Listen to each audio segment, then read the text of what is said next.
me hit record. 3, 2, and we're live. Yeah, that's it. Yeah. Thank you, Lloyd. Thank you for coming again to the Resistance United Great Britain and family. And as usual, the stage is yours to educate us and inform us about perhaps the greatest evil of all. So go ahead, please. Yeah. Hey, everyone. Thanks for being here. And let me share my screen. So screen 2. Share my screen and get back to where I finished. So I am talking about the Islamic Political Lobby, and I've been speaking about the incredible amount of influence and power that they have. I think so far I've shown dozens, if nearly in the hundreds of citations from public and other sources, government sources, that show just how active they are, how powerful they are, where they've got influence, all the way up to the level of president, part of presidential staff, personal friends with presidents, multiple presidents. And with the CIA, I think we've shown that, and also the sheer amount of money that they are spreading around. And they don't only spread this money on lobbying within Washington, they spread this money altering the US educational system. They put the money into their propaganda in the US educational system, universities, kindergarten, schools, you name it, K through 12 and university. They are pumping in money. They're pumping money into think tanks, into consultancies. They're pumping money into lobbying groups, you name it. The Islamic money is everywhere. And we're going to go into further depth again today. So let me go to where I ended off last time. So we were discussing, I believe, how they were heavily embedded into the Bush family. So yeah, I'll just continue from there. And okay, so I'll just recap on the last slide that we had going previously. So if you want to, you'll have to recap with the video that was posted previously. So 2 days after 9/11, US air traffic is tightly restricted, but 140 Saudis, who are royals and family of Osama bin Laden, are permitted to leave and thus escape questioning by US intelligence. This man is John O'Neill, former FBI counter-terror expert who died in the World Trade Center. He tells us that all the answers, everything needed to dismantle Osama bin Laden's organization, can be found in Saudi Arabia. Now, we do know that Saudi Arabia was heavily connected to 9/11. Something like 15 of the 19 hijackers were Saudis. And of course, Saudi also funneled money not only through Pakistan's ISI, but also through Iran. There was some level of coordination. Now, that's not to say there wasn't some degree of, there may have been an inside job. This is not my interest in discussing what we cannot prove, but there is very strong involvement with, obviously, Islam here. To continue, now, in the 1970s, the oil-rich House of Saud began courting American politicians in a bid for military protection, for influence, and for investment opportunity. And of course, this has allowed them to now establish themselves heavily into the US and also European political, military, financial, military systems. So with the Bush family, the Saudis hit themselves a major gusher. So let's have a look through the Bush-Saudi business ties. This is not even all that there is to be found, but it's a good introduction. Saudi investment in the Carlyle Group, which is the private equity firm whose rainmakers include George Bush Sr., was a former CIA director. Then you've got Saudi Prince Bandar, nicknamed Bandar Bush, who was ambassador to the United States from 1983 to 2005, and the former head of Saudi intelligence, who donated $1 million to the G.H.W. Bush Presidential Library. Of course, the Saudis ultimately donated a minimum of $1.67 billion. That is nearly $1,700 million to the Bushes. Bandar Bush is an interesting character. He's called Bandar Bush because he's so closely tied to the Bush family. He's like a brother to George Bush. His father was Saudi defense minister. He's close friends with the elder Bush for more than 20 years. And they went hunting and fishing together, and Bandar donated $1 million. And "You're my friend for life," Bandar wrote to Bush Sr. in 1992. "I feel like one of your family. You are like one of our own." It should be noted, Bandar Bush is not a Jew. He is Saudi. Now, lucrative Saudi contracts were given to Halliburton when Dick Cheney was CEO.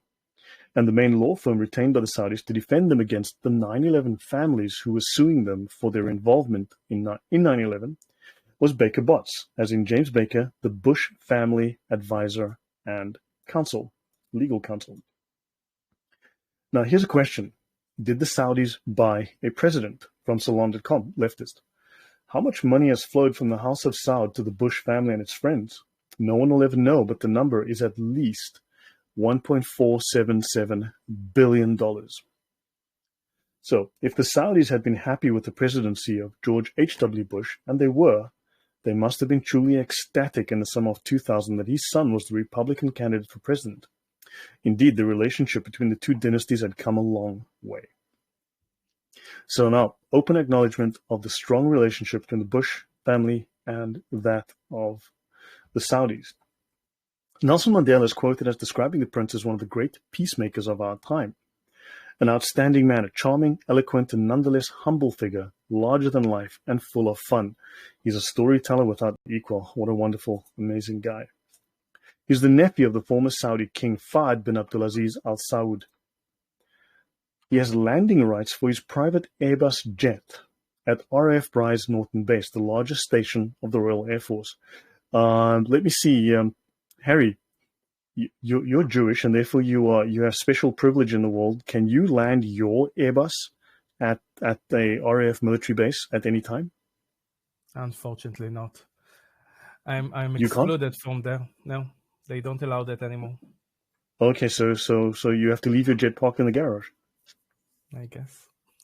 Oh, that's a pity. Well, this Saudi guy, he can land his private Airbus jet at RAF Bryce Norton Base, which is the largest Royal Air Force base. Wow. Some guys have all the luck. So this is him here. This is him with Tony Blair. It was a terrific fight, but you managed to land this giant, blah, blah, blah. Congratulations, Ambassador, your friend George Bush. Here they are in, better days, going fishing together. Right? Let's continue to have a look. Here they are again together, much, much later, many decades later. Here the two are together. So the Saudis have no political influence, no friends, no clout, nothing. Him with Putin. Well, there he is again with George H.W. Bush as president. Here he is with Putin again. Okay, so that's Bandar Bush. Now he has personal relationships with the leaders of Russia, China, Syria, Great Britain, and of course others.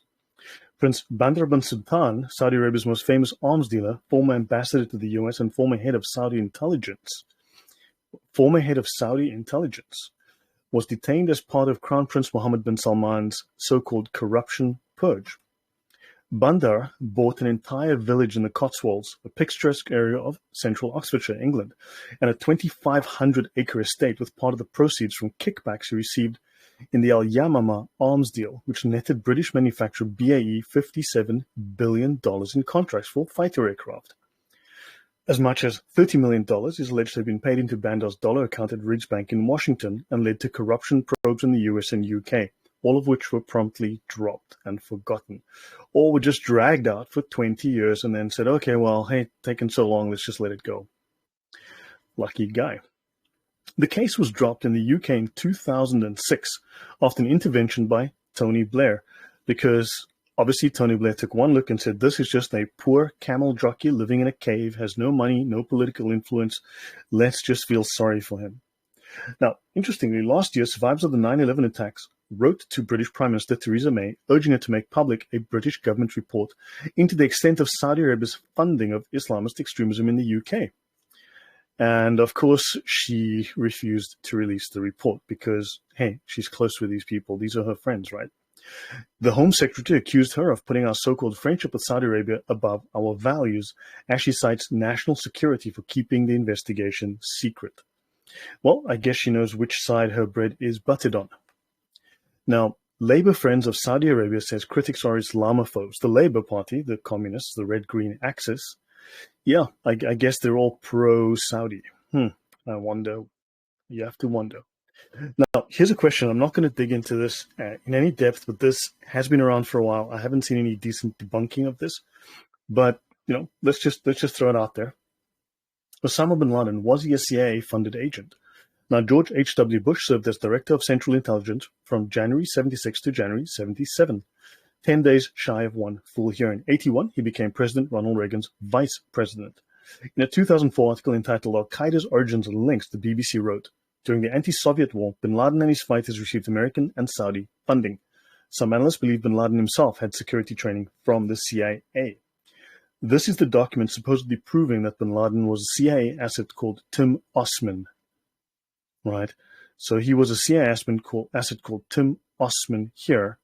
Osman equals Osama bin Laden, otherwise known as OBL, right? So it says here, Salam M. bin Laden to hereby vest unto James Reynold Barth, right? So now you see James Barth, again, this friend of George Bush's, connected, right? Certificate of formation of a limited partnership. So he was a money man and fixer for the George Bushes, and he was like sort of he was a go-between for Saudi money and others who wanted to invest in the US. So in witness whereof, the certificate has been duly executed on behalf of these parties, and George W. Bush, President, signed it. Very, very interesting. Arbusto, of course, is the company belonging to George Bush, right?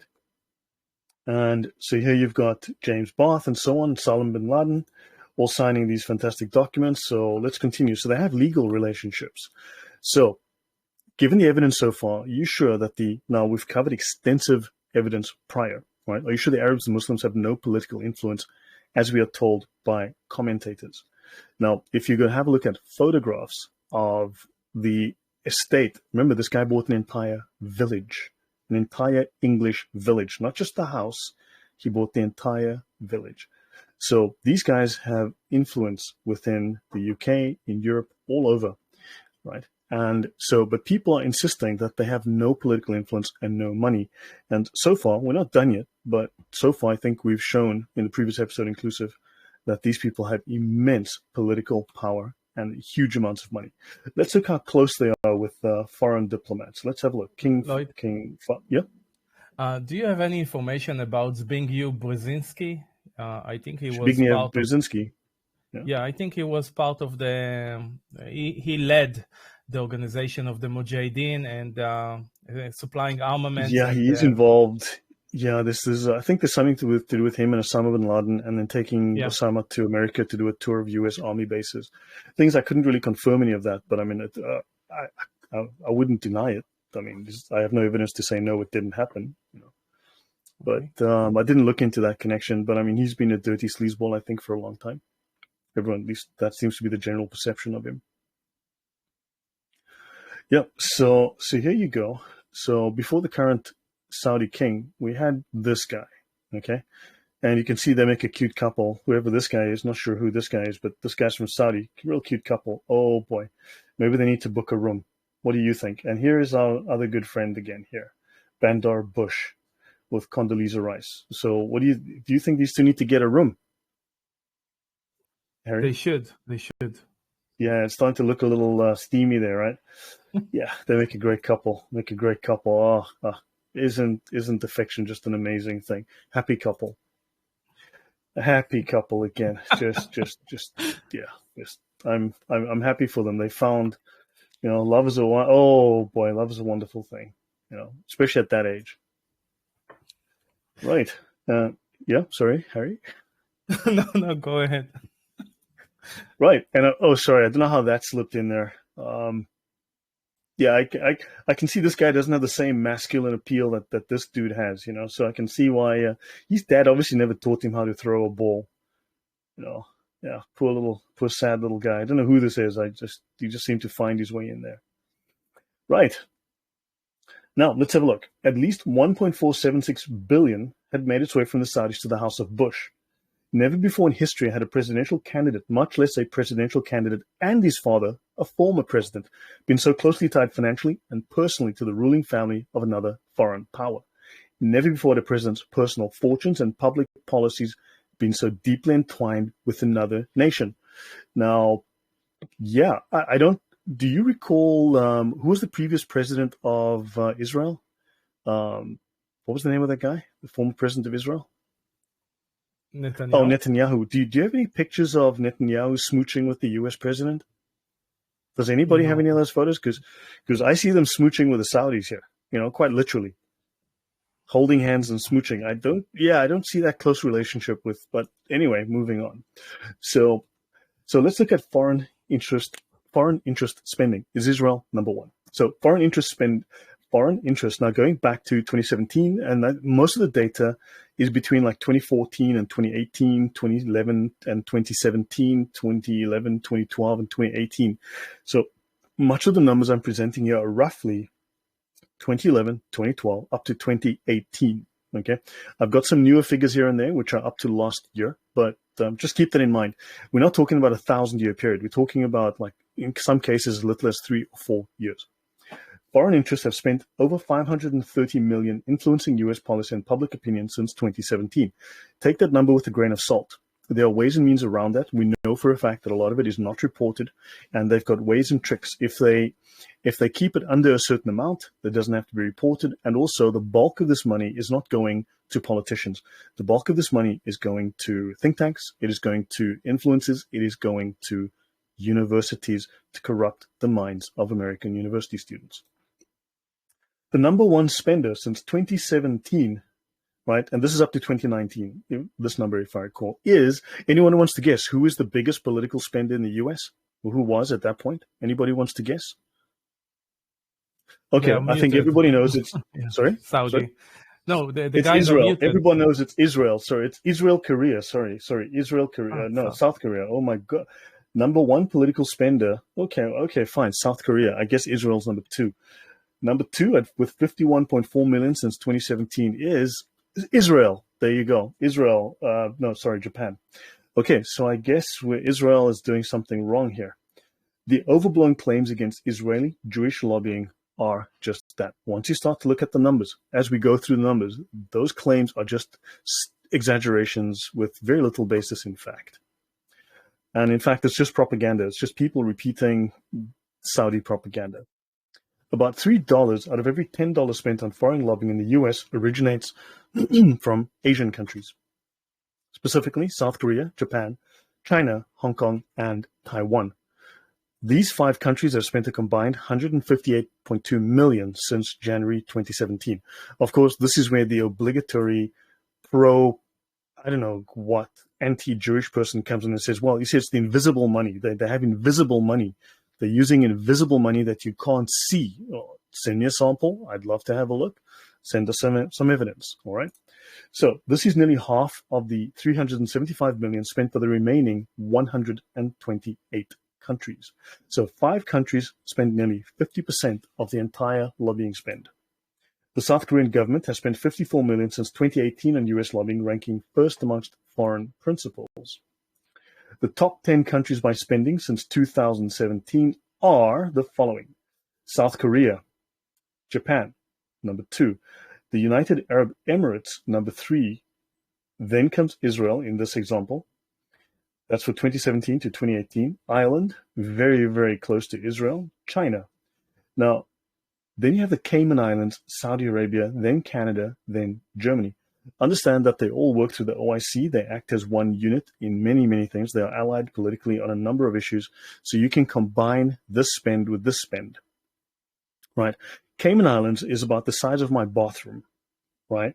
It's got 3 people living on it, 2 of whom are goats, right? And so the question is, how does the Cayman Island have this much money to throw into lobbying? Well, the answer is well known, is that they are a front for foreign money, Russia, China, and probably Saudi Arabia, who utilize the Cayman Islands and various other small principalities to push their lobbying, but it seems to come as independent money.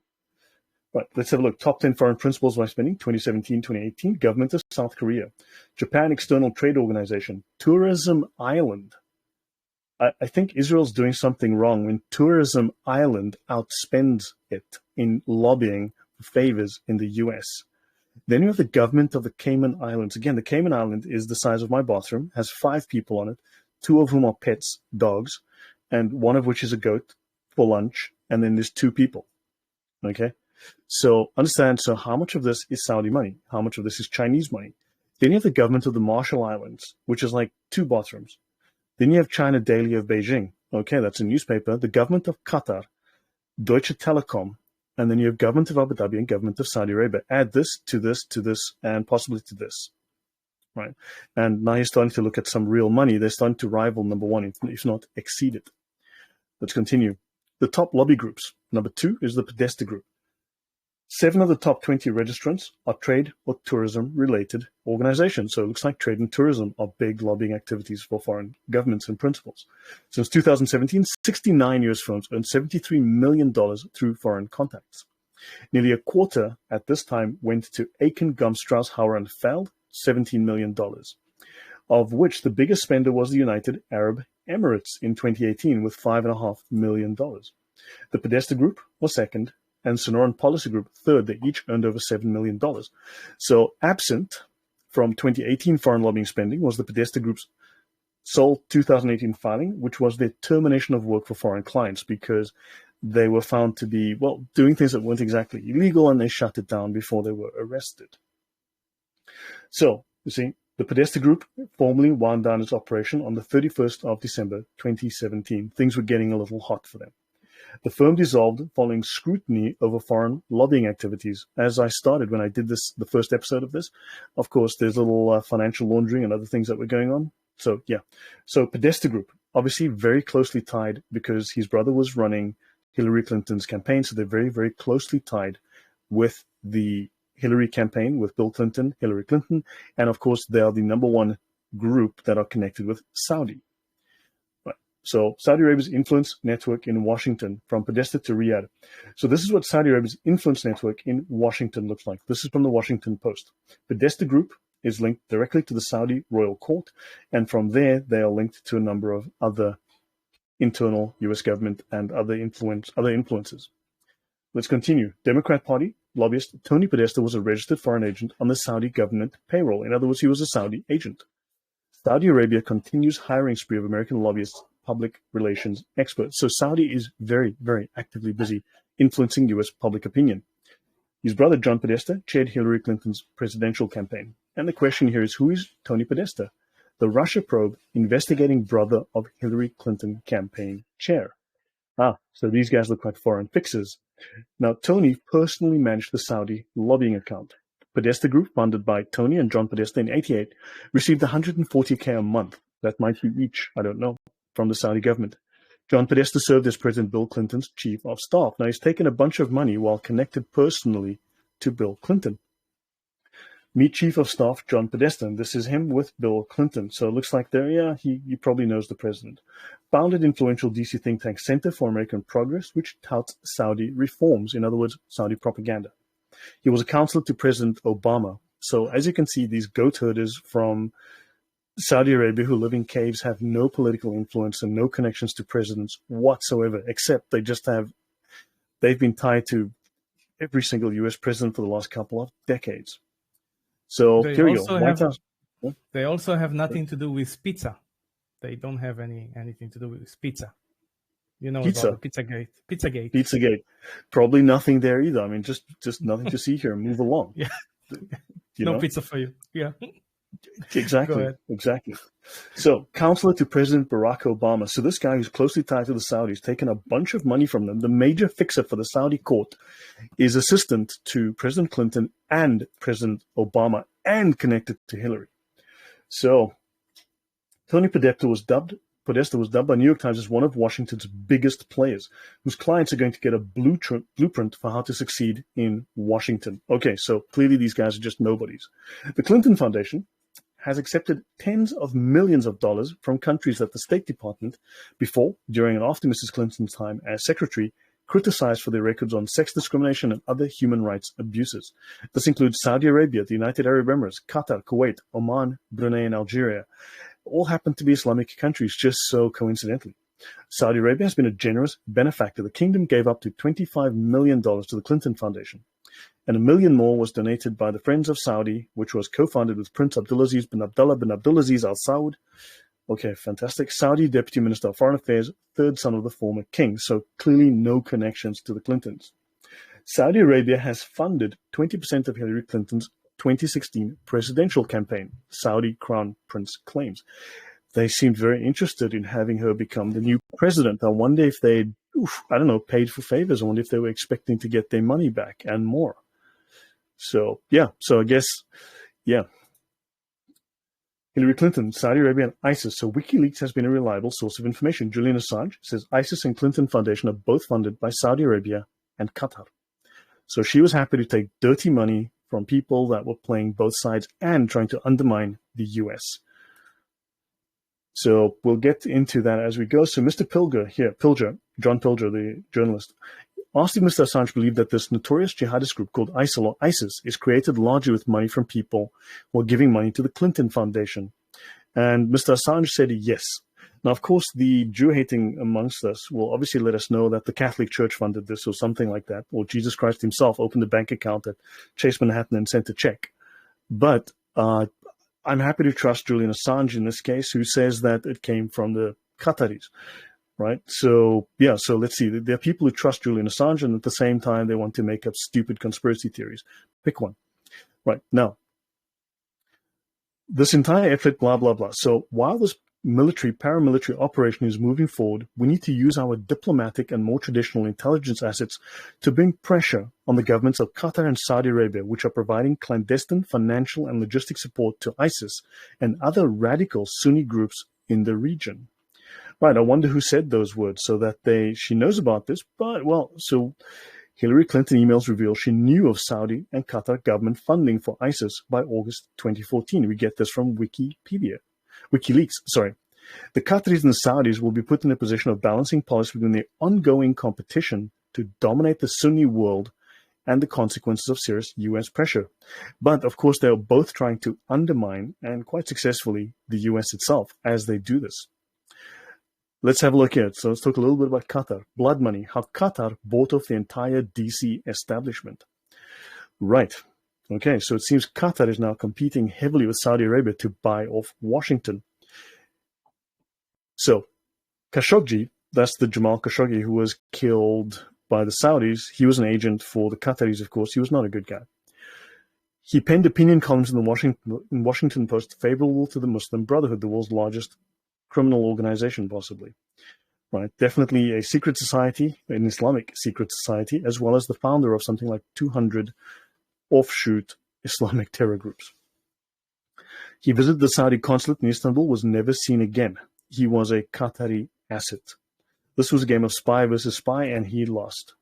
WikiLeaks revealed a 2009 cable by Hillary Clinton saying more needs to be done since Saudi Arabia remains a critical financial support base for Al-Qaeda, the Taliban, Lashkar-e-Taiba, and other terrorist groups. Okay, so this wasn't the Catholic Church funding them, but the Saudis were funding Islamic terror. Very, very interesting. It just seems too convenient that Muslims are funding Muslims.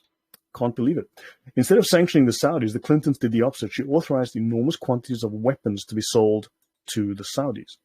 On Christmas Eve in 2011, Hillary Clinton and the closest aides celebrated a massive $30 billion sale to the Saudis of over 80 F-15 fighter jets manufactured by Boeing. Boeing contributed nearly $1 million to the Clinton Foundation. So now we've got Glenn Greenwald, very respectable journalist, leftist, but an honest man who does great work. He says, why did the Saudi regime and other Gulf tyrannies donate millions to the Clinton Foundation? That's a very, very good question. What did they get for their money? The Department of Justice fails to pursue allegations of Saudi lobbying misconduct. U.S. military vets say that Corvus Communications, funded by Saudi, tricked them into unknowingly lobbying on behalf of Saudi Arabia. And a campaign against a law enabling 9/11 victims to sue the kingdom used unregistered agents and failed to provide required disclosures. They were running damage control against the fact that Saudi Arabia was heavily involved in 9/11, and they wanted to keep this out of the papers, and the Saudis worked overtime to make sure that, as you know, you can only blame white people and Jews, and they made sure that that was the case, right? So the Saudis investigated themselves, found themselves guilty, and decided to run a PR campaign to make sure that their propaganda stuck. So, exclusive, FBI told former agent not to help the 9/11 victims build a case against Saudi Arabia.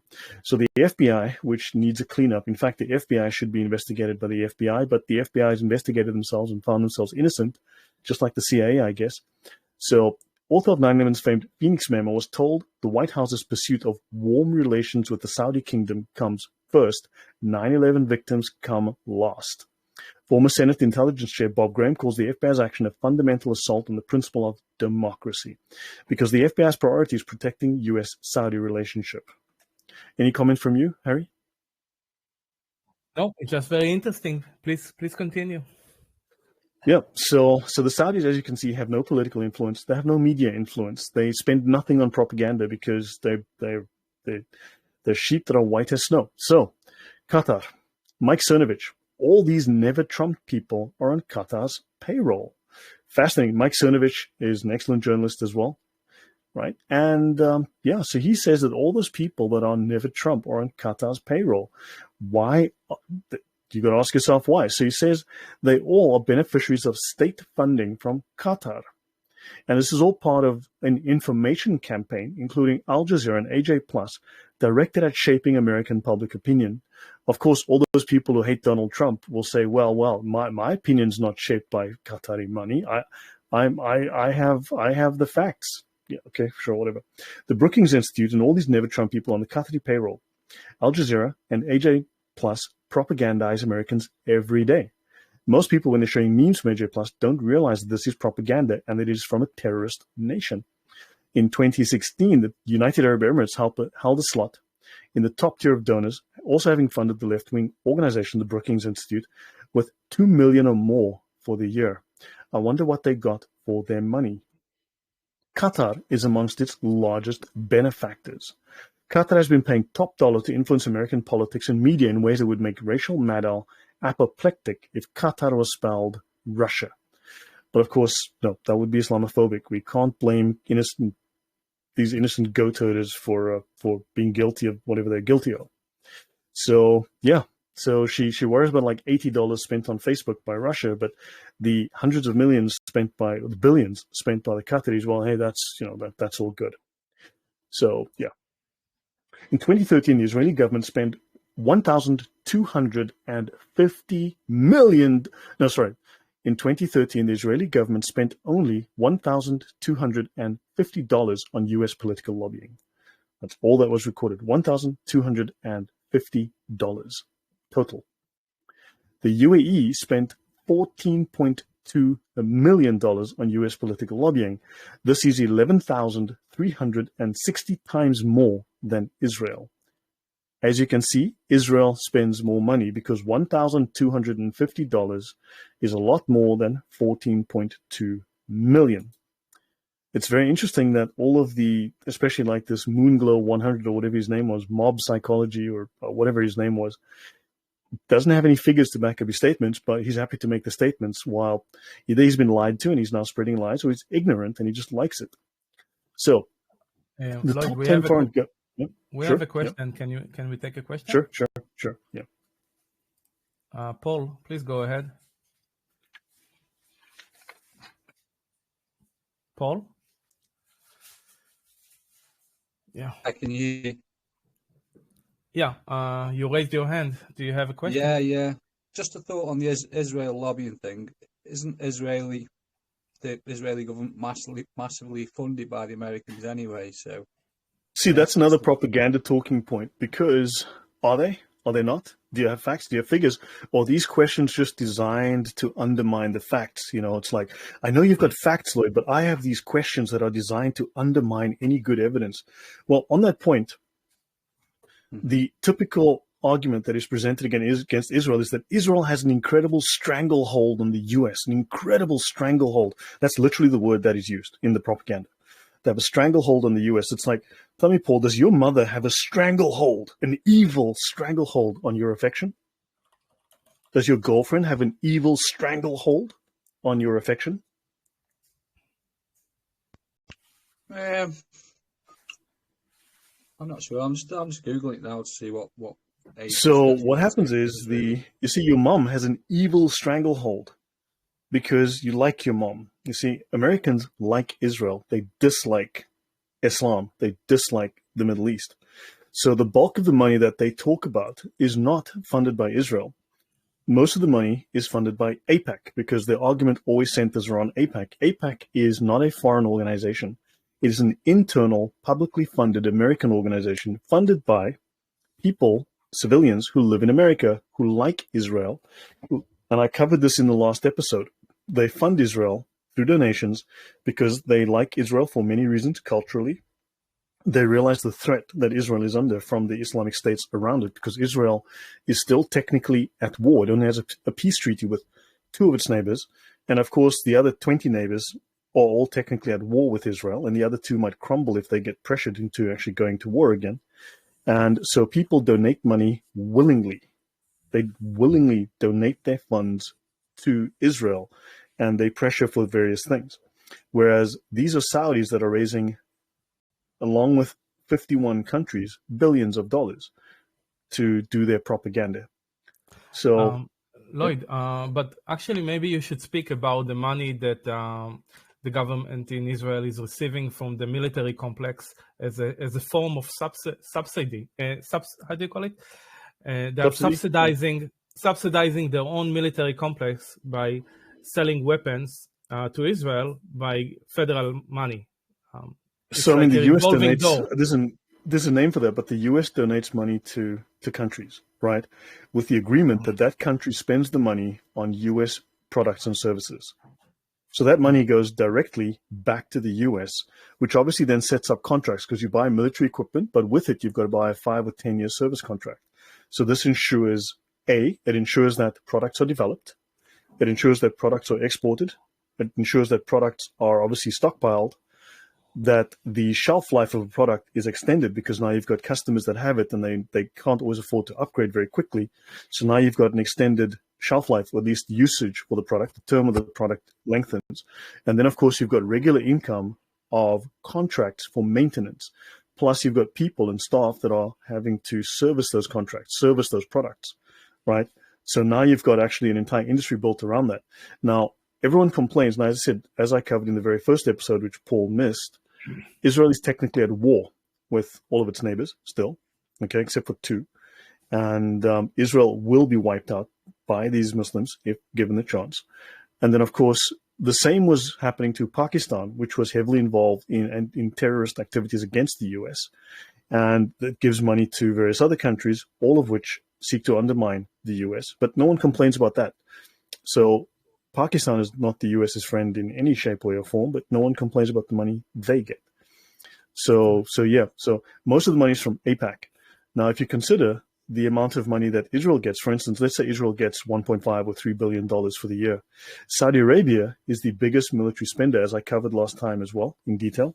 Saudi Arabia would spend something like $13 to $14 billion in a year.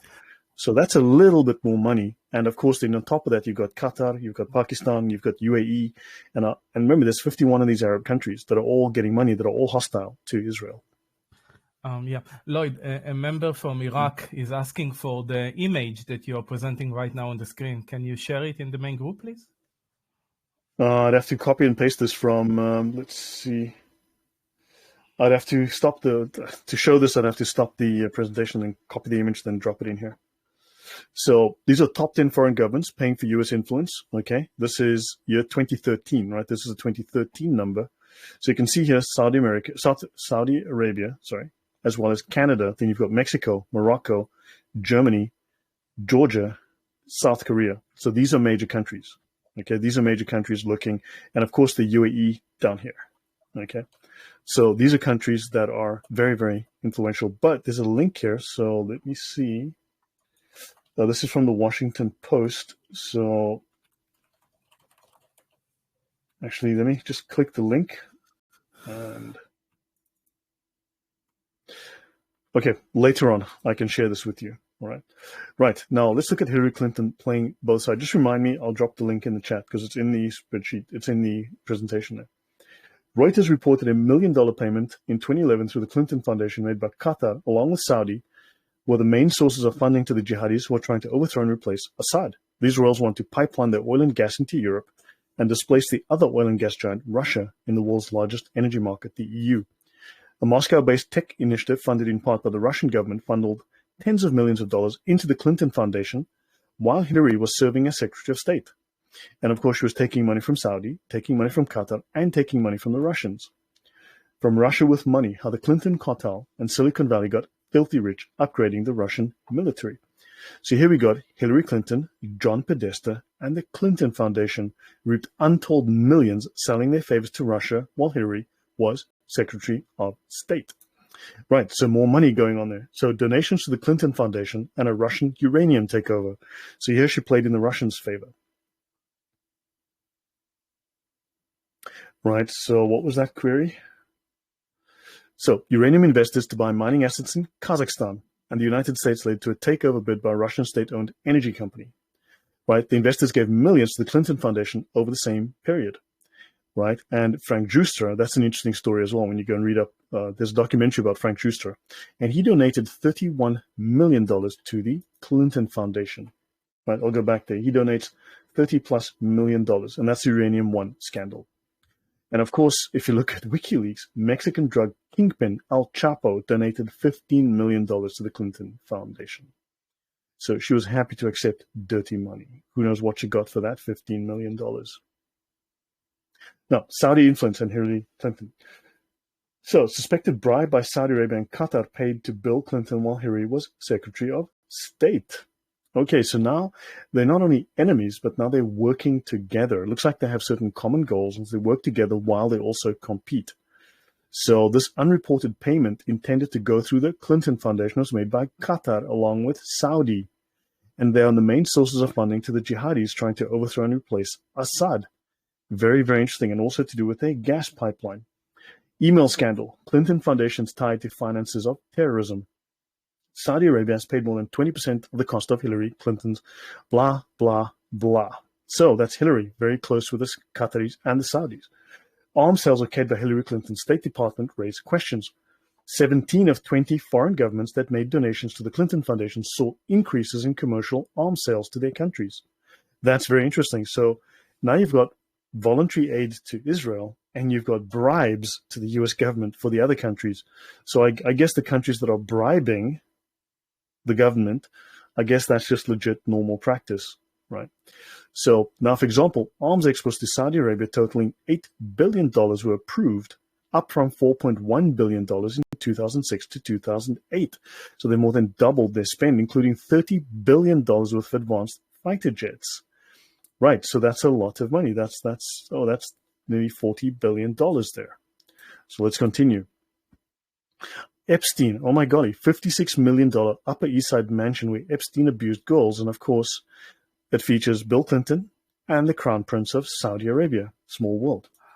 1 second, Lloyd. Yep.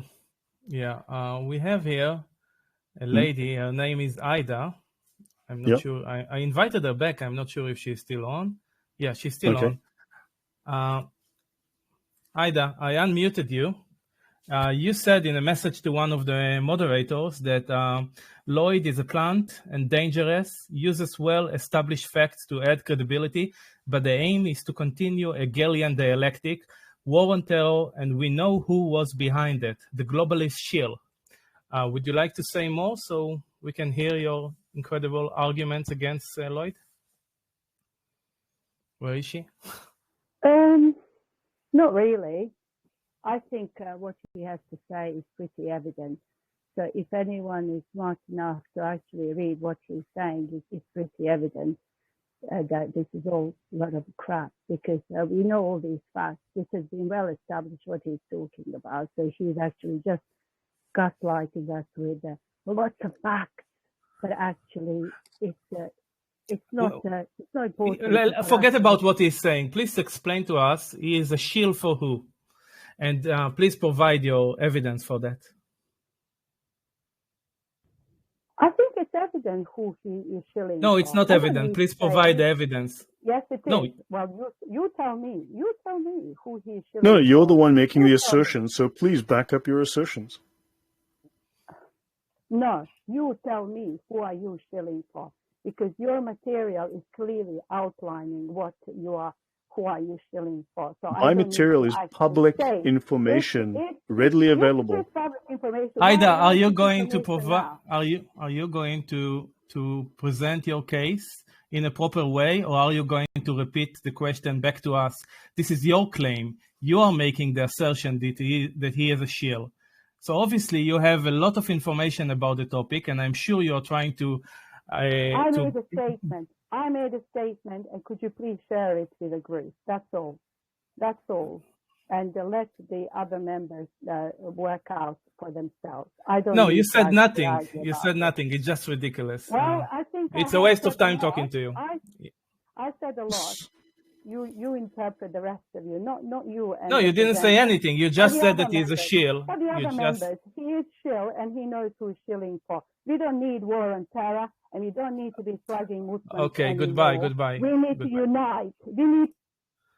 So Islam unites with nobody. Islam is not your friend. We've covered Islam in depth. If she wants to start quoting the Sharia to me, the legal definitions of jihad, and talk about what's in the Sharia within the Islamic law that they want to impose, like prepubescent child sex and all of these fun things that the Muslims want to impose upon us. See, Lloyd, it's so interesting that she would make the effort to go to one of our amazing moderators, and she will make a claim, and she will call you by name, and then when I actually give her the platform to produce the evidence to make her case, she doesn't say anything. She just continued to say, we all know that you are a shill and all the rest of it. So I'm not aware of many platforms that allow people like her to actually speak, and she doesn't take the opportunity. And that's because she has absolutely nothing to say other than just personal attack. Can only make assertions. Remember, I covered in depth the Islamic doctrine of lying. I went into detail on that one. I mean, I nailed that one. I provided the Islamic law, which makes it legal and compulsory, obligatory for Muslims to lie, right? I detailed exactly how Islam makes lying not only obligatory for Muslims, but explains when to lie, how to lie, who to lie to. And of course, we discussed their method of debate, which is called adab al-jadal, which is a method of utilizing rhetoric to persuade, but it is deceptive rhetoric. It's designed to deceive. It is designed to sway, which is a form of propaganda. And in fact, it falls under hiyal, which is a military tactic. So in other words, it's military propaganda. It's ideological warfare for them, right? So Islam teaches lying. It makes lying obligatory. And of course, this is what she's doing, because from a Western perspective, it is called heuristic, which is designed to undermine someone that they perceive as an enemy, and of course, to undermine the arguments. It's not Islamic debate, Islamic heuristic is not designed to find truth. It is designed to persuade and to undermine argument. It is designed to win. And also, two of the major tenets of the Sharia are that, of course, that necessities permit the forbidden. So in other words, that if they feel there is a need, they can break any and every single law of Islam. And of course, at the end, justifies the means. So she's just following Islamic law, which permits her to lie. And so she will lie. I'll move on from that. I mean, that was a waste of time. She just made assertions, provided no evidence. Right. So now notice here, okay? Qatar and Saudi Arabia are providing money to terrorist groups. So Middle East allies, Americans' Middle East allies, are funding terror foes. And they gave, here we go, Qatar has given another $6 million to the Clinton Foundation, and Saudi Arabia has donated upwards of $25 million to the foundation. So Hillary is getting a lot of money from these guys. And of course, this may have had a major impact on US policy when Hillary Clinton was Secretary of State. So let's have a look at a couple of emails that Wikipedia found regarding Hillary Clinton. Now, remember, this is all public evidence. None of this is secret. All of this anyone can find. So it's not like I'm shilling. These are the facts. So, yeah. So, okay, with Saudi Arabia, we may have different standards. With Saudi Arabia, we may have different standards. So you mean some standards for thee and some standards for others? Interesting. So let's have a look. We, the Department of State and the United States government, may have different standards we apply when it is pushing Saudi. So they have different standards for Saudi Arabia. Well, when Saudi's giving you 20, 30, 40, 50 million dollars, maybe you have different standards for them, right? So in other words, the US government is saying, look, if you don't like our standards, we have others since you've paid us so much money, right? So these are the standards. Now, this is from hrod17 at clintonemail.com. And of course, Hrod says, no doubt about that. She's replying to D. Mills at state.gov. This was from the Clinton email server. So yes, so the Saudi money has bought them certain amounts of influence. So let's have a look here. FARA funding, Foreign Agents Registration Act, top 10 countries, 1917 to 1919. Now, there are different categories. Okay, so in this case, in that period, here you've got Israel, who spent $99 million. South Korea, 8.6. Japan, 83. Liberia, of all places, spent 72 million. Saudi Arabia spent 57. But the Marshall Islands, again, the size of my toilet, spent $53.7 million. Now, that's very interesting. How much of this was Saudi money? One should ask. Ireland, obviously on fixing their Morris dancing or whatever, they spent another 52 million for tourism, no doubt. And the UAE spent 43 million. Now, if you add these two numbers together, that's already over $101 million, right? China spent 14 million. Now, you must understand that there's certain limits they will spend on political lobbying. However, the bulk of their money goes into the US education system, into entertainment and media. Lobbying is a small part of what they do. And then you get Bermuda, another toilet-sized nation, $39 million for political lobbying. Let's have a look here. Top 10 foreign principals. I don't know how they break up this funding, but government of Saudi Arabia, $72.3 million, right? 72.9, sorry, $73 million. Liberia, 72. Government of Bermuda is number one. What is Bermuda doing being number one up here? Where does Bermuda get all this money? That's another tiny island nation. So understand, people are putting money into Bermuda, and then Bermuda's acting on their behalf, and that money is now invisible. Israel is down here at 66 million after South Korea and Japan, just ahead of the Marshall Islands again, with Ireland, some other place we've never heard of, and the Bahamas at $30 million. Now, let's have a look. Okay. You've got Israel that spent in 2018. This is from the FARA funding webpage. I think you can go. Here's a link to that. So let's see. The link is www.opensecrets.org/FARA. So that's www.opensecrets.org/FARA. Foxtrot Alpha Romeo Alpha. Right? So that's the link you can go to, opensecrets.org/Foxtrot Alpha Romeo Alpha. Israel, $23.5 million. Total non-government spending in 2018, $13.7 million. Let's have a look. Saudi Arabia, $34 million.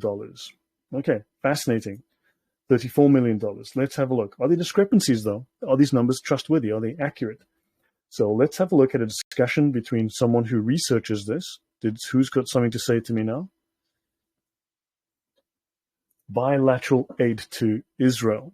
Okay, so now bring me the bilateral aid to Saudi Arabia, Pakistan, Kazakhstan, all of these other great places, Afghanistan, the trillions that were spent, the war that Israel fought, the war that America fought on behalf of Saudi Arabia when they were invaded by Iraq, right? At least, they fought a war to free Bahrain. Was it Bahrain that they invaded? Because they were worried that they would be invaded next. So, yeah. So let's see. Kelly, let me start with the lobbying firms. You've been able to track how much Saudi Arabia spends on lobbying by studying documents filed under something called the FARA Act. Yes, we know Saudi Arabia has spent $19 million on influence campaigns in the US since the beginning of 2017 and $9 million this year alone. So the FARA Act is not well enforced. They rely on a policy of voluntary compliance. There is no enforcement. They haven't clarified what activities and relationships are covered by the law, so the law is completely unclear. Think tanks have not been required to register. There's a rule in the White House that when non-governmental witnesses, particularly think tank experts, are asked to testify, they have to file what are known as truth in testimony forms. They have to disclose foreign funding within the last 2 years as relates to the subject of the hearing. But these experts from think tanks who specialize in Middle Eastern policy and receive millions of dollars from Saudi, Qatar, and the UAE, which do have an interest, go undisclosed because the rules are lax and they're not enforced. So this is a long-standing practice. She says yes.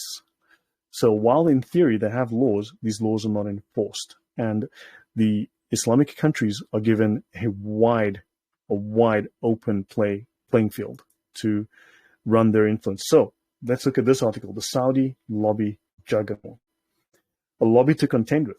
So the roots of the lobbies rise to prominence in Washington line, the aftermath of September 11. 15 of the 19 hijackers were Saudi Arabian. Around $100 million was spent over the next decade to improve public perception and retain Saudi influence in the US capital. The lobbying phase proved a success until 2015. Relationships soured with the Obama administration over the Iran nuclear deal. And then once Donald Trump won the presidency, the Saudis saw an opportunity and launched the equivalent of a full court press. Now understand that Donald Trump gave them a hard time. They tripled their spend. You will see in one of the reports that will come up that they are forced to spend more money when they meet with an unfavorable president. So they have no choice but to boost their lobbying to try and regain whatever the position they've lost. In 2017, the number had tripled to nearly $30 million. And that's just a baseline figure for a far larger operation to buy influence in Washington, since it doesn't include considerable sums given to elite universities or think tanks like the Arab Gulf States Institute, the Middle East Institute, and the Center for Strategic and International Studies, just to name a few. These are very much in line with the Confucius Institutes, which are fronts for Chinese indoctrination, Chinese propaganda, and of course, Chinese Communist Party. So these are just fronts operating on behalf of the Saudis. Right. So I'll continue. The Saudi agents next door, Americans who cashed in on the campaign to stop the 9/11 trial. So again, Saudi Arabia spent millions trying to keep 9/11 families and survivors from presenting evidence against the kingdom. Do you think that this is evidence that the Saudis are innocent, Harry? They are innocent because they have money to spend. So money talks. Yeah, so I'm just thinking, so what was the point of all this here? From 9/50, that's, okay, bilateral. I have no idea what the point of that was. So last October, the Saudi government partnered with Corvus to launch a massive nationwide lobbying effort aimed at undermining a new law that cleared the way for 9/11 families and survivors to sue Saudi Arabia for its support of Al-Qaeda and its hijackers. The kingdom's campaigned to keep evidence of its links to 9/11 out of court. So they hired lobbyists and groups to make sure that they were kept out of the limelight, and they cheated Americans out of their right to a fair trial. But of course, the Saudis are innocent. Let's have a look here. The Gulf Network is seriously compromising its journalism in the Gulf states by blurring the line between advertising and editorial. Why didn't CNNI air its own Ivory Revolution documentary? So this is a discussion of how these guys influence policy at CNN. So they're able to get away. Well, let's see what Paul wants. Let's have another look at what Paul wants. So the top 10 countries that received the most foreign aid, 4.89 billion, Afghanistan. Trillions went into Afghanistan. Trillions went into that war. Israel, 3.3 billion. Jordan, 1.72. Okay, so Israel is one country. And of course, now if you start adding up all of those Islamic countries together, because they operate together through the OIC, now, what would that total up to? So bring me back the total, because if you'd seen the first episode, you'll see that it's like well over $20 billion. And then Israel has like 1/8 of that. But, keep going. Right. So now it's like having a gang that each gets $3 billion, and then you stand alone with $1 billion. And everyone goes, look, he got $1 billion. Okay. So Penske Media is silent on $200 million Saudi investment after Jamal Khashoggi's disappearance. So they ran a massive campaign to influence the media to clean up their image. Okay. So they invested tons of money quietly into various media companies. Billionaire Saudi prince, Fox News co-owner. Did you know that this guy was a co-owner of Fox News? This guy here. No, I didn't know. Yeah, the Saudis he must were be a co-owners conservative, right? He must be a Jew, obviously. You can see here he's wearing the Jewish, I don't know, it's a yarmulke. whatever. Yeah, exactly, yarmulke. You're right. I don't know how I didn't see that. So Saudi Arabia's Prince Al-Walid bin Talal, a member of the country's royal family and investor in Fox and Apple and other media companies, was arrested on Saturday in connection with corruption. Okay, and he regularly appears on CNBC offering investment advice. Okay, so I guess they have no media standing whatsoever. Bin Talal has also invested in U.S. corporate entities, Citigroup, 20th Century Fox, and Twitter, amongst others. Okay, fascinating. And this Saudi prince now owns more of Twitter than Jack Dorsey does. And this was October 7th, 2015, according to this report. But 1 second, I forgot the name of the other guy in the picture, but I think, just for the record, the other guy is a Jew, right? Rupert Murdoch, Yeah, he is a Jew, correct? I'm not sure. I have no idea. I think he is. Yeah. So, he may or may not be. So, yeah. Arrest of billionaire Saudi prince shines light in U.S. holdings, Citigroup, Twitter, Apple. Okay, so now this guy owns, now let's see, tech and Silicon Valley Vision Fund investments, SoftBank's $93 billion Vision Fund is largely funded by Saudi Arabia. So it has pumped billions into multiple tech startups around the world. Last year, it invested $4.4 billion in WeWork, a $2.25 billion investment in GM's driverless cars, Slack, DoorDash, and Improbables, among other companies that receive Vision Fund cash. The fund also holds a 25% stake in Arm Holdings, and which is a software company that SoftBank bought for $32 billion. Saudi money flows into Silicon Valley. Okay, so understand what you've got here is Saudi Arabia. Well, SoftBank has a roughly, now it's $100 billion investment fund. It grew, right? It is the largest tech fund in history, right? They concluded $93 billion investment from funders. They include Apple, Qualcomm, and UAE-based Mubadala investment, as well as Saudi Arabia's PID fund. So let's see how much money they put in. They put in half.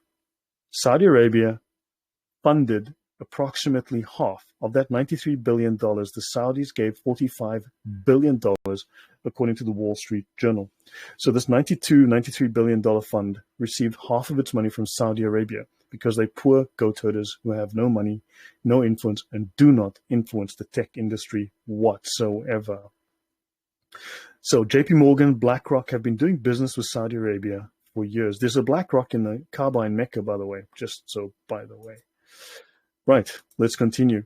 So, Just a correction, Rupert is not a Jew. Yes, okay, fantastic. Excellent. So, now there's this question from the New York Times magazine. Why is there so much Saudi money in American universities? Saudi Arabia has quietly directed tens of millions of dollars a year to American universities, from MIT to Northern Kentucky. What are the nation's rulers getting out of it? Now, that's a fair question. And of course, they're getting a lot of anti-Jewish propaganda out of it, and stupid people like that woman Ida. Right, so let's have a look. Now, these numbers are slightly old. Some of them are accurate, some of them are up to date, up until as recent as the figures are online. Some of the figures only go up until mid-year last year, so the end of June. I've grabbed what figures I can. Some of these are slightly old, slightly out of date. Some are up to date. Okay, so let's have a look before I jump into, now this is called the College Foreign Gift Reporting from ed.gov, sites.ed.gov/foreign gifts. You can find the same data on other sites. These countries have to report the funding that they give to American universities, except not all of it's reported. The FBI has numerous instances of people not reporting this. So billions of dollars, literally billions, has gone unreported. Okay, so let's follow the money. University Dawa. Okay, so this is China. China has spent, this is between, I think, 2011 and 2017, more or less, $680 million, okay, on U.S. universities in 1,600 donations. Egypt, $6 million. Ethiopia, $1 million. Indonesia, $44 million. Iraq, $44 million. Jordan, $2.5 million. Kazakhstan, $62 million. Kuwait, $66 million. Lebanon, nearly $6 million. Libya, $2 million. Malaysia, $71 million. Oman, 4.7. Pakistan, 5. Palestine, 1 million. Qatar, $1,253,023,324. Then the Saudis come second with $650 million. The UAE has spent $231 million up to that date. And of course, let me go back. Yeah, Israel is up here on its own. They spent $53.74 million on universities. Now, the Israelis have been spending their university funding on things like medicine, medical research, okay, and biotechnology, basically farming. So they invest money into biotechnology and medicine, so better farming and better medical research. What are the Chinese spending it on? Well, it's in political indoctrination through this Confucius Institute to spread the communist goals of the Chinese Communist Party. Now you look at these totals, let's see. Okay, the top 5 spenders are all Islamic countries. They spent $2.26 billion, which is 42 times more money than Israel. And this is like 3 years old numbers, okay, 2-3-year-old numbers. So back then they spent, now if you go here, the updated total of just these two alone, just Kazakhstan and Kuwait, alone, Kazakhstan and Kuwait on their own spent 38 times more money than Israel on university lobbying. Why are they not spending this money on lobbying politically, but why are they indoctrinating the minds of American university students? But it goes deeper than that. They also go into K through 12, right through school. So once you add Qatar and Saudi Arabia, these two are nearly $2 billion, which is 35.5 times more than what Israel spent. Now you add these guys together, UAE, Qatar, Kazakhstan, Kuwait, and so on, that's 42 times more. That's $2.26 billion. And once you add China into the mix and you add the modern numbers, okay, including communist China, you're looking at $3.748 billion, nearly $4 billion, which is at this point, now this number's out of date here, but it's more than 70 times what Israel spends in universities. Okay, so Israel is doing biotech spend. These countries are doing Islamic propaganda, and they're spending at least 70 times more than Israel. Any comments from anyone? Or am I shilling because I'm just reading the facts? Guys, do you have any questions, please? Or comments that you want to make? Okay. Please raise your hand. Fine. So, okay. So anyway, so let's have a look here. Foreign countries. So let's have a look at the countries. Okay. So this is the actual spreadsheet. This is the current one. This is not the current one. I couldn't get the current one. There's a problem with the system. It would only give me the first 10. They had some stupid new thing going, which is very weird because I downloaded the same spreadsheet like a couple of weeks ago and it worked fine for a different discussion. So let's have a look. Let's go have a look at, I don't know, let's take China. Let's take China. Let's see what China spends. So this is China. Okay. So that's China over there. Let's have a look at the amount of money that China has spent. Now, you can't see this very well, but it says here that China has averaged, so the average Chinese donation to universities is $503,000, $503,028.08. They've made 2,462 donations. This is from 2014 to the end of June 2020. So you're looking at 2014 to midway through 2020. The sum total is $1.238 billion. Okay, $1.238 billion. Let's have a look at Saudi Arabia. Okay, equals, let's have a look here. Saudi. Oh, countries, sorry. So let's go back here. Text filters equals, let's have a look at what Saudi Arabia spent. Let's bring that up. Saudi Arabia, average donation, $661,000. 1,611 donations in that 6-year period, and the total sum $1.065 billion. Okay, let's have a look at Qatar. So sorry, let's go to country. Let's go to Qatar. So this is what is reported. This is the real numbers are much higher. Okay, you can almost be certain the real numbers are much, much higher. 694 donations, average donation nearly $4 million. Total is $2.7 billion. $2.7 billion. Let's see, what is the Qatari number? 1.253. So when you go back a little bit further, these guys have spent a lot more money than is being reflected. Okay, $2.7 billion. Now, if we had to pick Afghanistan, let's take a handful of these Islamic countries: Azerbaijan, Bahrain, Bangladesh. Let's go to Qatar. Let's go to Saudi Arabia. Okay, let's take those countries. Why not? And let's take the UAE. Let's dump them in here as well. The United Arab Emirates. Now, this is called shilling because I'm presenting facts. This is $4.22 billion. Average donation, $1.5 million to these universities. Now, notice there are thousands. There's like 30,000+ donations in this list. Okay, the total spend, if we just clear this here, let's just clear the countries. Okay, I'm just going to select all. Okay, I'm going to select all. The total money that these foreign agents, these foreign countries have spent on US universities totals in this 6-year period alone, $16.6 billion. $16.6 billion spent on US universities. Saudi Arabian cultural mission, no doubt. What are they getting for their money? You need to ask, what are they getting for their money? So let's go here. Let's go have a look at Israel, since everybody wants to know.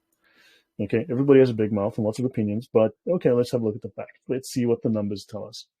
Israel, and we've got 124 million, okay, over the same period. 124 million.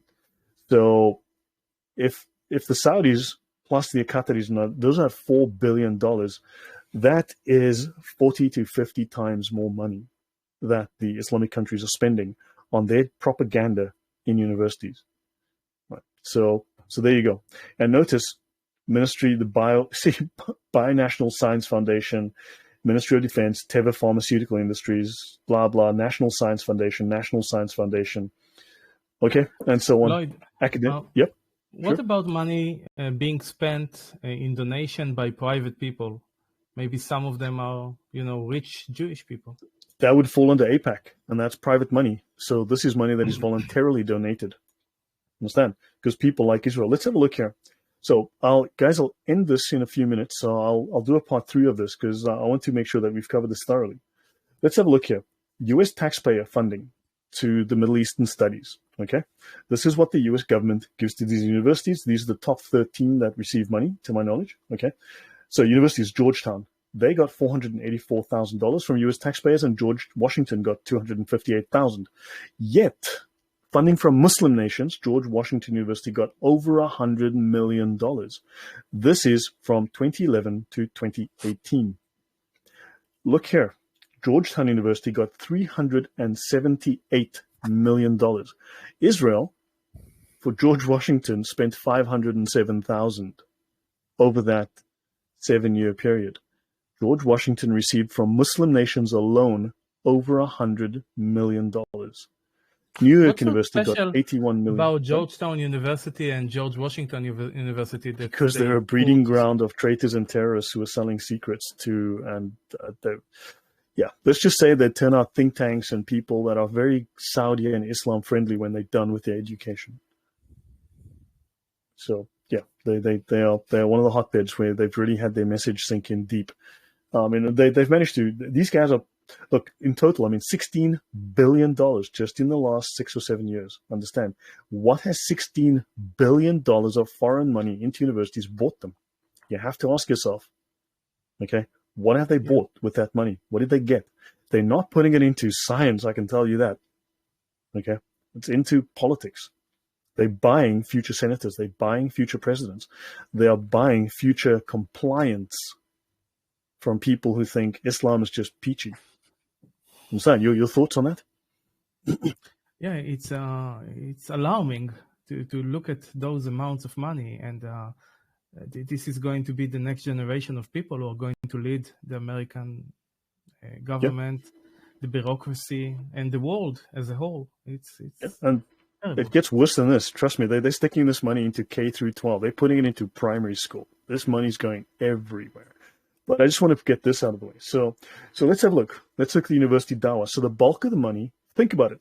The bulk of their money is not going into politics, into lobbying in Washington. The bulk of their money is going into the education system. Think about that.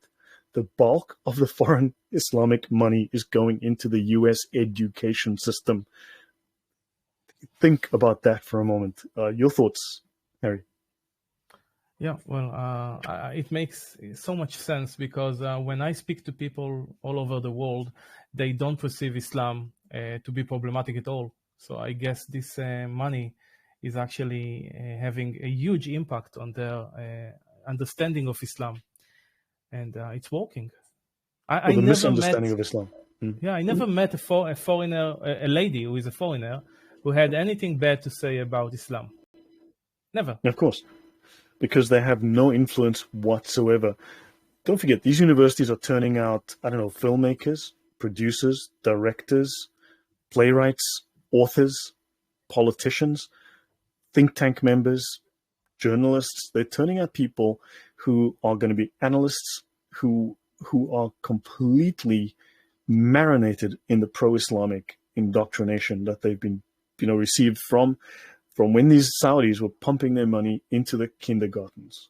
So let's have a look here. Following the money, this is Qatar spending. Okay, so this is the Islamic Lobby University dawah spend, right? So this here is over $1.2 billion. Let's look at Saudi, halfway, 600 and something billion dollars. UAE, up here, 200 and something million, 650 million, 200 something million. Then you've got Iraq, Kazakhstan and Kuwait. Kazakhstan and Kuwait spend more money than Israel does. Now remember, Israel is one country. If we start adding the whole list of Islamic countries, yeah, there's not going to be enough space on this chart if you put them together. It's going to run off the right-hand side. So, yeah, I'm not sure how, Israel has that much money, but yeah. And so I'll pause here. So what I'll do is I'll finish this article and I'll pause here. This is an article from 2002 called Moral Hazard, The Life of a Liberal Muslim.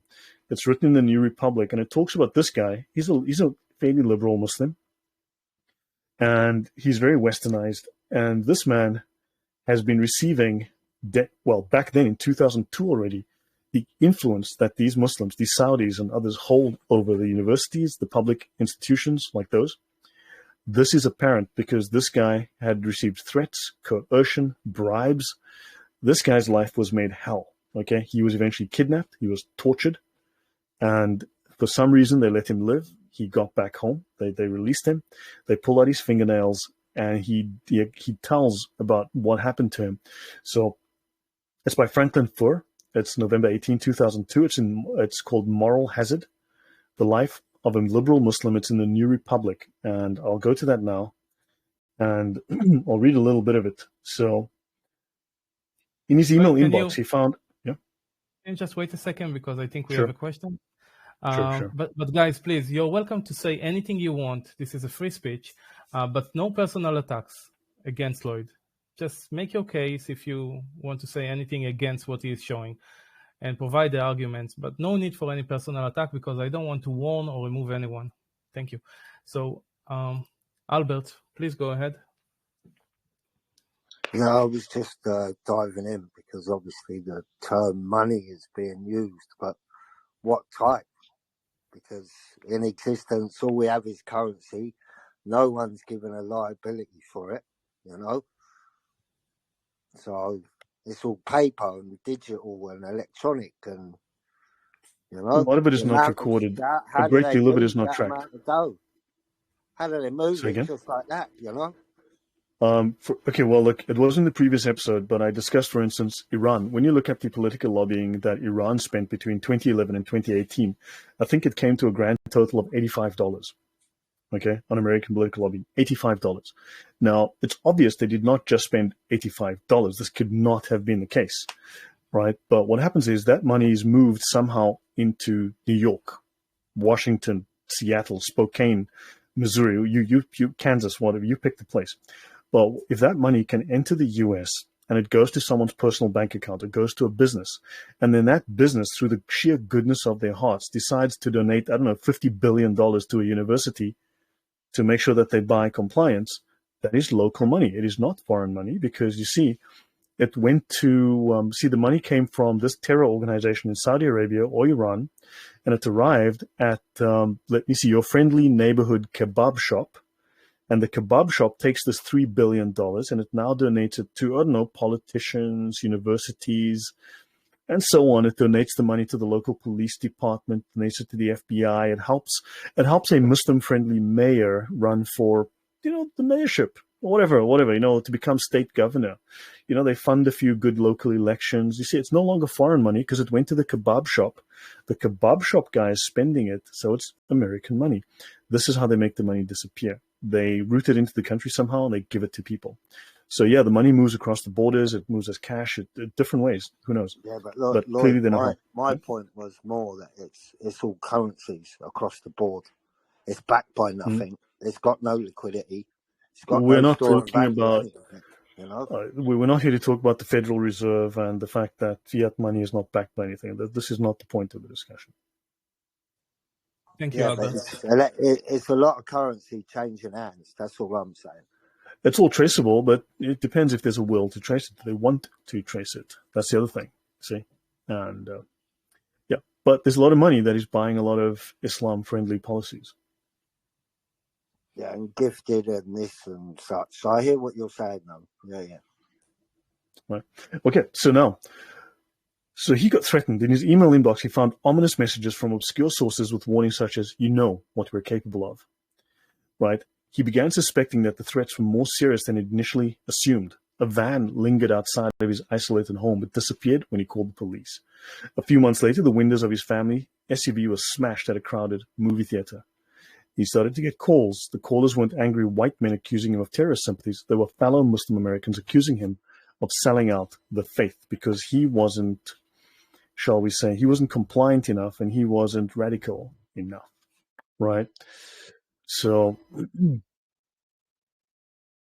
right. So what happens is then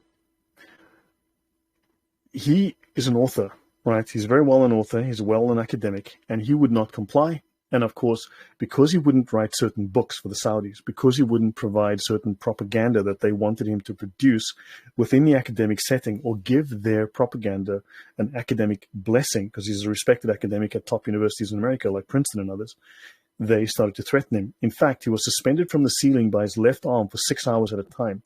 Guards shocked him with electricity and pulled out his fingernails. After 3 weeks without a conviction, they released him. Right, so this man suffered torture just so that, to teach him a lesson. He then was supposed to go do a talk within the Middle East. A week before the lecture, a rumor came up. A dissident within the Saudi government told a friend of his that the Saudis planned to pick him up and make him disappear. The Kuwaitis will say, we don't know what happened. Everyone would be interested, then it would be forgotten like everyone else. So there's no better way to gauge the Saudi effort than by reading off the names of prominent Middle Eastern studies departments. So he's now talking about how Saudis have bought off the universities in the Middle East, and now they're buying off American universities. So you can gauge the Saudi effort by reading off the names of prominent Middle Eastern studies departments and the gifts, quote unquote, that they have received from Saudi royal family. 5 years ago, King Fahd gave Oxford University more than $30 million to its Islamic Studies Center. In 1994, the University of Arkansas, Bill Clinton's state, received a $20 million grant to begin the King Fahd program for Middle Eastern studies.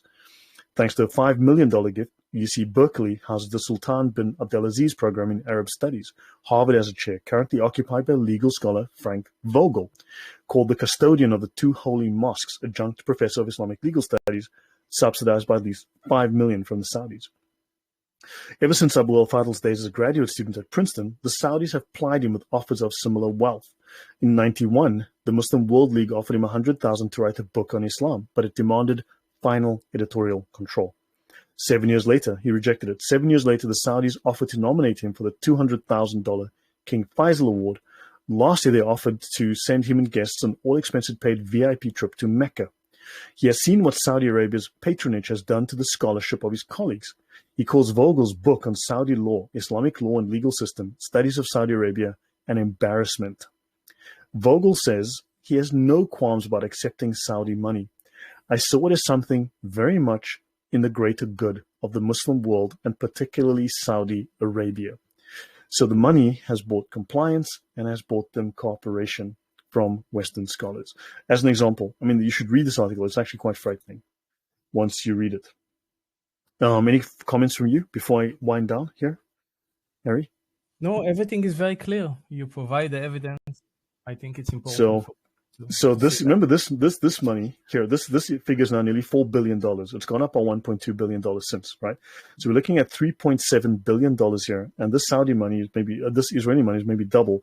But back 2 years ago, this is the Israeli spend in universities. This is the Islamic country spend. This is 47 times more money. Today, it's even more. It's going to be much more, 60, 70 times more. So understand the Saudis, the Islamic countries, they couldn't change your mind. So they've gone after your children. Yeah. So, yeah. I'll finish up here. I'm going to wind up here. But hot trend in 2017, the rise of Islamic banks on Main Street, USA. They're not saying the rise of Mormon banks. They're not talking about the rise of, Buddhist banks. They're not talking about, Catholic banks. They're talking about the rise of Islamic banks, a parallel banking system, a competing banking system, which has been given its own dispensation, its own set of laws, its own set of regulations, which intends to replace the U.S. capitalist banking system. So, yeah, I guess, you don't see them here with communist banks, but you do see Islamic banks. I wonder why. Final thoughts there before I end up here. Harry. No, I just want to thank you as usual. Are you going to have a third episode about that, or are we going Yeah, to I think we'll need a third episode to finish. Yeah, certainly. Because let me show you what I have here. This is where, so, okay, so they expect, so $3 trillion, okay, up to that point, right? The value of Sharia money, right, Sharia banking in the US was $3 trillion, okay, $3 trillion. Now, if you look at the value of the top US banks, okay, the top US bank is worth less than 3 trillion. It's 2.5 trillion dollars, apparently. Okay. So understand that Islamic Sharia banking is worth more than the top US bank. And they expect this to grow by 2020s, 4 trillion. No one knows what the real number is. And you'd be surprised to see who's involved in the Sharia banking thing. You don't see them in, I don't know, Jewish banking, Catholic banking, Hindu banking, but you do see Islamic banking that's turning up and trying to compete. So, yeah, so these guys are heavily involved in the financial system as well. And the numbers get worse, and then you'll start to see that the numbers are a lie as well. Yeah. So, final thoughts. We have a question from Eternal. Sure. 1 second. Sure. Eternal, go ahead.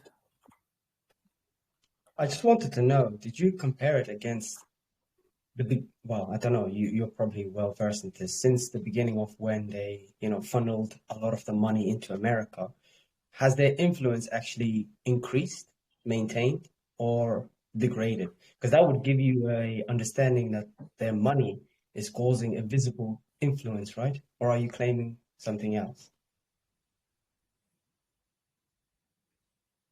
They, under President Trump, the Saudis alone had to triple their spend because they needed to gain an extra foothold, because Trump was actually putting them on the back foot. So they spent significantly more money. They've actually spent a lot more money since then.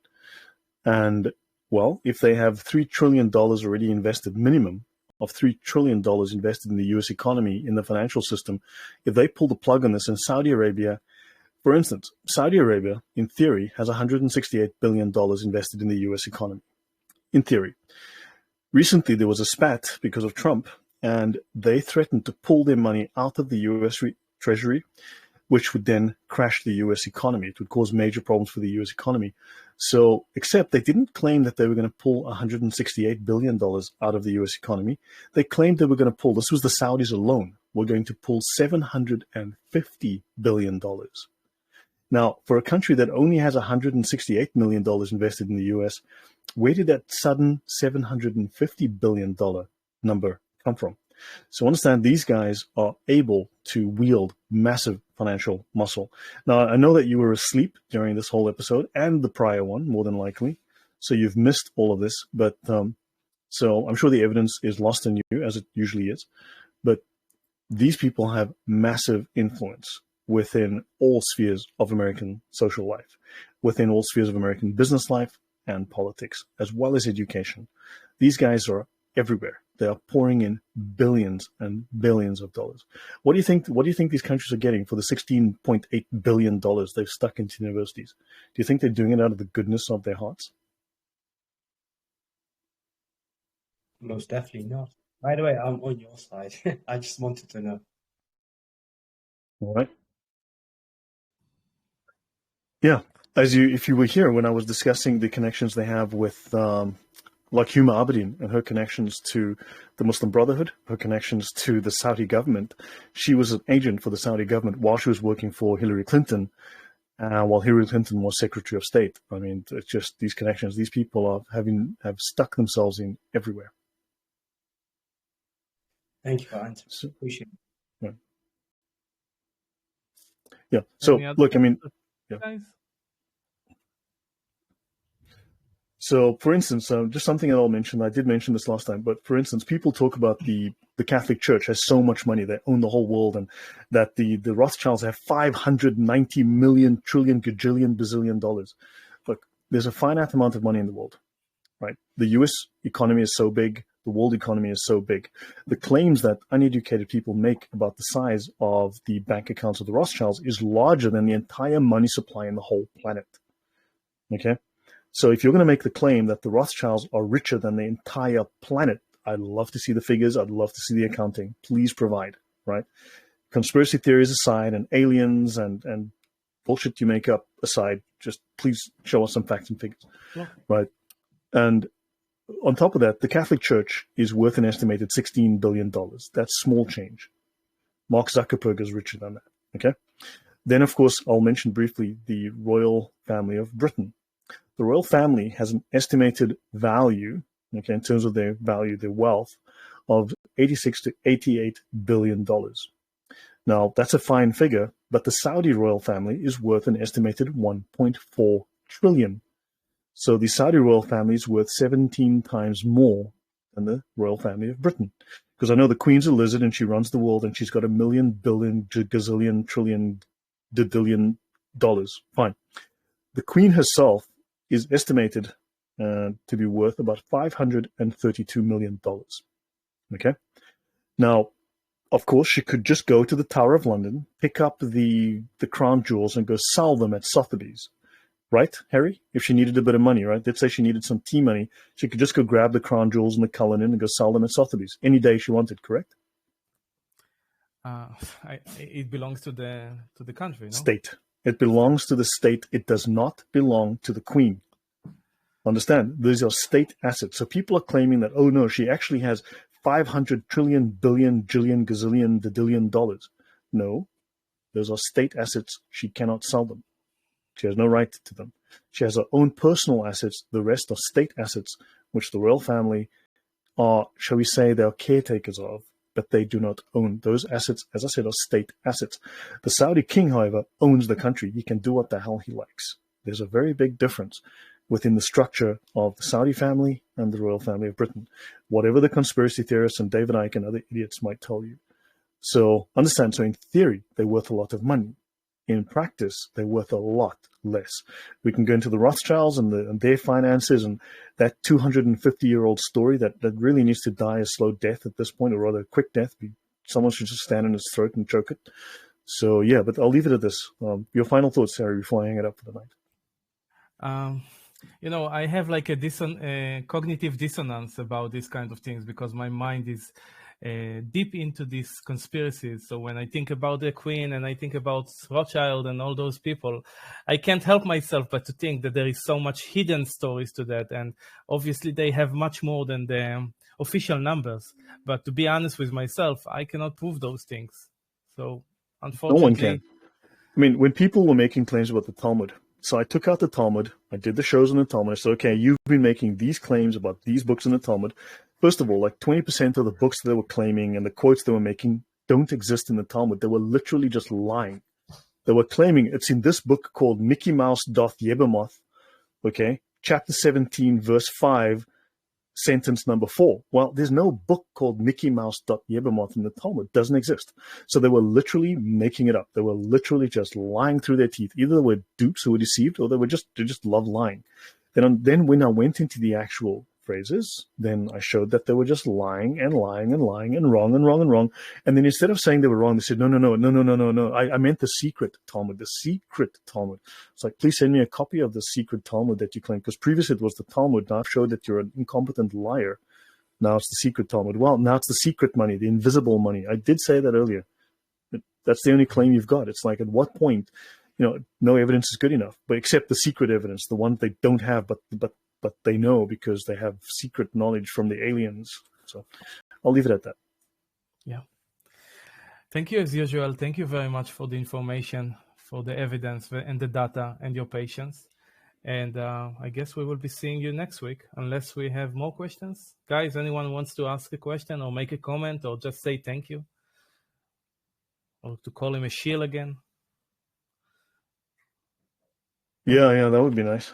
But anyone, so the royal family. But I've got a quote here. You need to look up. It's on the the companies that are Islamic banks. It's on companies that are Islamic banks. You'd be surprised how companies with names that sound like the Royal Bank of England is an Islamic banking company. It's like, you'd be amazed how they've done this. But yeah, who wants to call me a shill? Anyone? I don't want to call you a shill, Lloyd. I want to thank you very much for a great presentation. It's been it's been a bit like watching a Formula One race with just a bombardment of statistics and information. You know, it's I've had it up on the computer as well tonight, so I've been able to see more clearly what you've been able to show on the displays. Really fascinating. It ties in with the conversation that took place, I think it was late last night or the night before, about the influence of certain individuals and huge amounts of money that change hands to lobby and buy and garner favour. Just one thing I noticed today, I took a very, very quick look at the British and European markets at the close of play. There's been a very, very sharp fall in the markets today. Very sharp. I've put a little screenshot of it up on the up on the group page. But I just wondered, Lloyd, of your view on that, because one of the things that I think we discussed in the chats was, you know, a global financial collapse is coming towards us at a hell of a pace at the minute. Yeah, obviously, look, the inflation is becoming a major issue. Now, the question is, do they cut interest rates? Do they rise interest rates? Can they increase the debt ceiling? Because they got to do something. If they increase the interest rates, that's going to scare people, and then there's going to be a sell-off, in which case the markets are going to drop. Or do they keep doing what they're doing, which is going to lead them off a cliff? We're looking at hyperinflation, right? So all of the central banks are between a rock and a hard place right now, because when they start tapering, when they start increasing interest rates, of course, that leads to market panic, and eventually they go back to slashing interest rates. Then there's free money, and once companies are getting 0.1% interest rates, they are borrowing billions. They're buying up the property market, and of course they're squeezing the average investor, the average home buyer, out of the market. Property prices go up like crazy. Prices of goods go up like crazy, and of course the companies make bank. So now you've got this massive problem. They're stuck, and at this point there's this massive problem. And of course, we know that the inflation rate is not 7%. The inflation rate measured according to 1990 statistics would be 22% today, right? CPI has been changed. They've taken energy costs out of CPI. I mean, like seriously, like you need to keep the lights on. How can you remove electricity and gas costs from CPI, right? That's stupid. It's like saying like humans, well, let's see, they need the following. They need food, they need shoes, and they don't need air. You know, you'll die in seconds without air. So I mean, it's like stupid. So there's a lot of financial funny business, and we all know something's wrong. So yeah, I'd say the market is spooked. I mean, people are worried, and companies know that massive inflation is coming. I mean, we know that my grocery bill has doubled, right? It's not, and we were told it's 3% inflation. Now, look, I'm from Africa, but even I know that 100 plus 100 is not 3%. So yeah, those are my thoughts. Yeah. Albert wants to say another something. Sure. Albert? Yeah, I was just going to say thanks for putting the presentation together. You know, there's a lot going on, more than what we know, eh? Yeah. Agreed. Disgusting. Yeah, but so look, everyone has a lot to say about Israel, but we need to understand that the Islamic world operates as a lobby. There are 21 countries that operate very uniformly. 21 countries that are part of the military-industrial complex, as you would call them. Covered that in part one. They operate uniformly in a military as well as financial fashion. And politically, they operate through the United Nations, 51 countries, plus Pakistan. They coordinate. So they're not operating alone. And so we need to look at what are they doing. You know, because everyone wants to blame Israel, which is one country, one tiny little country, but these guys are floating around. They have massive amounts of money, clearly have influence. I'm not even done with this, but yeah, we'll wind this down next week. But you will see eventually, I'll show you that these guys are sticking their money in everywhere, especially education, not political lobbying. Yes, they are putting tons of money into political lobbying, but their main interest is corrupting minds in Europe and America, in school and university. Lloyd, Paul wants to speak again, if that's okay. Sure. Paul?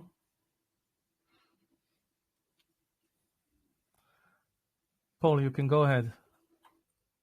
Sorry. Hi, Lloyd. Very interesting talk, mate. I've enjoyed listening to it. Thank you. Just curious as to what you think about China doing a similar sort of thing, because I know there's a lot of academies in the UK that have been brought up and are now owned by China, apparently. So it seems quite a common thing that they're doing too. They're doing the very same thing. They start with these Confucius institutes. The Saudis, the Muslim countries do the same, which are like friendship institutes, social harmony, whatever they want to do. But they really are just political propaganda.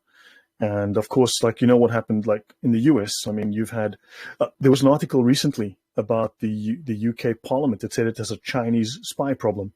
And then, of course, you've got US senators who've had their chauffeurs have been a spy for China for 30 years. Their 30-year chauffeur turns out to be a Chinese spy. Nothing happens to them, of course. You've had American senators banging Chinese spies. So, yeah, this is a serious, serious problem. But, of course, so much money is coming their way that people are willing to turn a blind eye.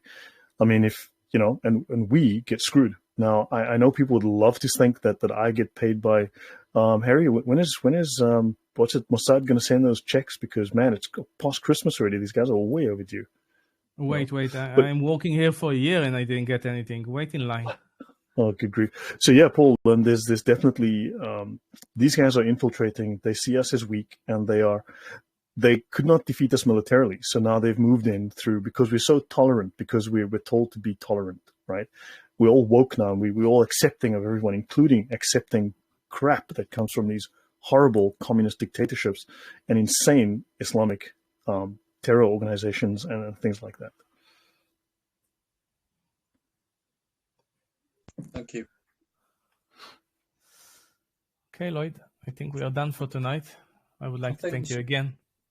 Sorry, What? one side note. When I was referring to the budget that Israel get off the US, I wasn't comparing like as the conversation's gone. Obviously, I see Israel as more of like an arm of the USA. So do they need to influence it the other way around? You know what I mean? If that makes sense.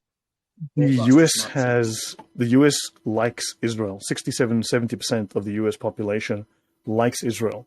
The majority, only about 12% of the US public likes Islamic countries. Understand? So you're looking at 70% popular support for Israel, 12% support for Palestine and Islamic causes.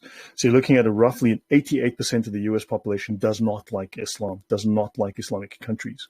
Whereas overwhelmingly, and because of this overwhelming support for Israel, the US government has to comply, because these people won't get voted in if they show that they have tendencies against their population. Thank you. Okay, Lloyd, we are done. Thank you very much, Cool, man. and see you next week. Yeah, I will stop sharing, and good night, guys. Thank you very much for your time, for listening. Please send me the link to the YouTube channel once you posted this episode. I will do. All right. Thank you very much. And if anyone wants the links to some of the articles, you'll be able to find them, obviously. But if you need the links specifically, let me know, and I can collect the links from my PowerPoint, and I can give those to you. All right. Thanks, guys. That's great. Good night. Thank you. Good night. Cheers, Lloyd. Good night.